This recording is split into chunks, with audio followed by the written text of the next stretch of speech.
दोस्तों, आज इस वीडियो में हम आपको एक ऐसे मंदिर के बारे में बताने वाले हैं जहां मौत के 48 साल बाद भी एक सैनिक बड़ी शिद्दत से सरहद की रखवाली कर रहा है।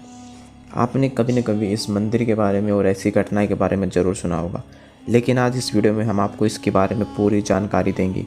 तो देखते रहिए दोस्तों, दिव्य मंदिर दर्शन।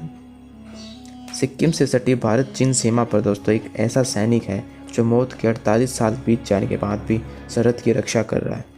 जी हाँ दोस्तों, सुनने में बात ज़रूर हैरत में डालने वाली है, लेकिन यह सच है। इस सैनिक की याद में दोस्तों वहाँ एक मंदिर भी बना गया है जो लोगों की आस्था का केंद्र बन गया है और यहाँ रोज़ाना बड़ी संख्या में लोग इनके दर्शन के लिए दूर दूर से पहुँचते हैं। यह मंदिर सिक्किम की राजधानी गंगटोक में चेलीपल्ला दर्रे और नाथुला दर्रे के बीच बना है। इस मंदिर को लोग बाबा हरभजन सिंह मंदिर के नाम से जानते हैं। लगभग 13,000 फीट की ऊंचाई पर बने इस मंदिर में बाबा हरभजन सिंह की एक फ़ोटो और उनका सामान रखा हुआ है। हरभजन सिंह दोस्तों कोई साधु महात्मा नहीं थे जिन पर यह मंदिर बनाया गया, बल्कि हरभजन सिंह भारतीय सेना के एक जवान हुआ करते थे जिनकी एक हादसे में मौत हो गई थी। लेकिन यह जाबाज सैनिक अपनी मौत के बाद आज भी देश की सरहद की रक्षा कर रहा है। इस सिपाही को अब लोग कैप्टन बाबा हरभजन सिंह के नाम से पुकारते हैं और इनकी मान्यता दोस्तों इतनी बढ़ गई है कि भारत ही नहीं बल्कि चीन के सैनिक भी इस बात को मानते हैं कि सरहद पर एक ऐसा सैनिक है जो मौत के बाद भी यहाँ गश्त कर रखवाली करता है। बताया जाता है कि चीनी सैनिकों ने बाकायदा हरभजन सिंह को मरने के बाद घोड़े पर सवार होकर सरहद पर गश्त करते हुए देखा है।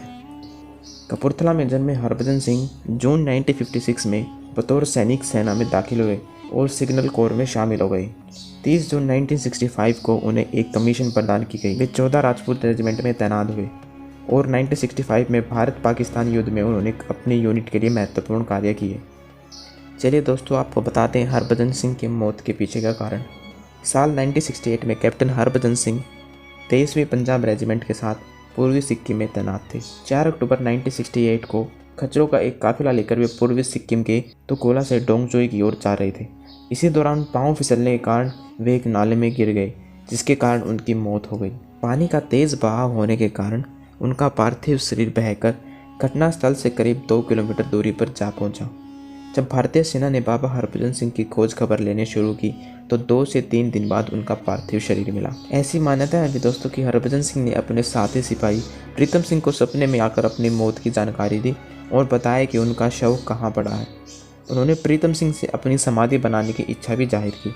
पहले प्रीतम सिंह की बात पर किसी ने विश्वास नहीं किया, लेकिन जब उनका शव उसी स्थान पर मिला जहाँ उन्होंने बताया था तो सेना के अधिकारियों ने उनकी बात पर विश्वास कर लिया, जिसके बाद सेना के अधिकारियों ने उनकी छोकाछो नामक स्थान पर समाधि बनवाई। बाबा हरभजन सिंह अपने साथियों को नाथुला के आसपास चीन के सैनिक गतिविधियों की जानकारी सपने में देते, जो हमेशा सत्य होती थी। बीते 48 सालों में बाबा हरभजन सिंह की पदोन्नति सिपाही से कैप्टन की हो गई है।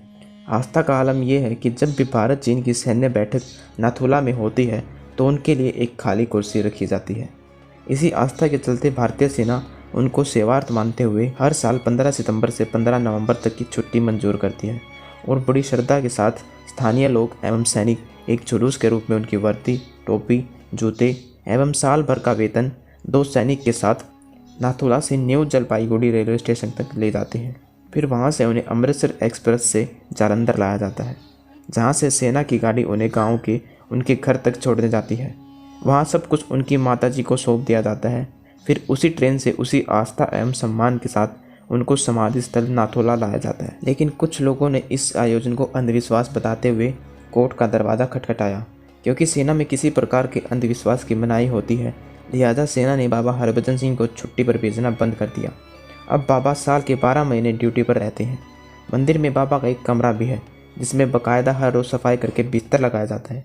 बाबा की सेना की वर्दी, जूते रखे जाते हैं। कहा तो यहाँ तक भी जाता है कि रोज़ाना साफ सफाई होने के बाद उनके जूतों में कीचड़ और चद्दर पर सलवटें पाई जाती हैं। वाह रे भारतीय सैनिक वाह।